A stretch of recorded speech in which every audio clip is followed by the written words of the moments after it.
ਮੁਸ਼ਕਲਾਂ ਦਾ ਆਉਣਾ ਇਹ ਪਾਰਟ ਆਫ ਲਾਈਫ ਹੈ ਤੇ ਇਹ ਮੁਸ਼ਕਲਾਂ ਦੇ ਵਿੱਚੋਂ ਹੱਸ ਕੇ ਬਾਹਰ ਆ ਜਾਣਾ ਇਹ ਆਰਟ ਆਫ ਲਾਈਫ ਹੈ। ਆਖੋ ਧੰਨ ਗੁਰੂ ਰਾਮਦਾਸ ਜੀ, ਧੰਨ ਗੁਰੂ ਰਾਮਦਾਸ ਜੀ। ਮੁਸ਼ਕਲਾਂ ਦੇ ਵਿੱਚੋਂ ਹੱਸ ਕੇ ਬਾਹਰ ਆ ਜਾਣਾ। ਹੱਸ ਕੇ ਪਤਾ ਬੰਦਾ ਕਦੋਂ ਆਉਂਦਾ ਬਾਹਰ? ਜਦੋਂ ਆ ਸੰਗਤ ਦੀਆਂ ਘੜੀਆਂ ਹੱਥੋਂ ਜਾਣ ਨਹੀਂ ਦਿੰਦਾ, ਫਿਰ ਮੁਸ਼ਕਲਾਂ ਚੋਂ ਹੱਸ ਕੇ ਨਿਕਲ ਜਾਂਦਾ ਬਾਹਰ।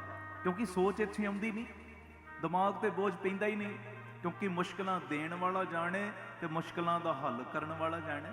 ਅੰਦਰ ਸੋਚ ਬਣਦੀ ਨਹੀਂ, ਜੀਵਨ ਦੇ ਵਿੱਚ ਗਿਰਾਵਟ ਆ ਗਈ, ਟੈਨਸ਼ਨ ਬਣੀ ਕੋਈ ਨਹੀਂ। ਜਿੰਨੀ ਗਿਰਾਵਟ ਆਈ ਉਹਨਾਂ ਨਿਤਨੇਮ ਵਧਾਤਾ।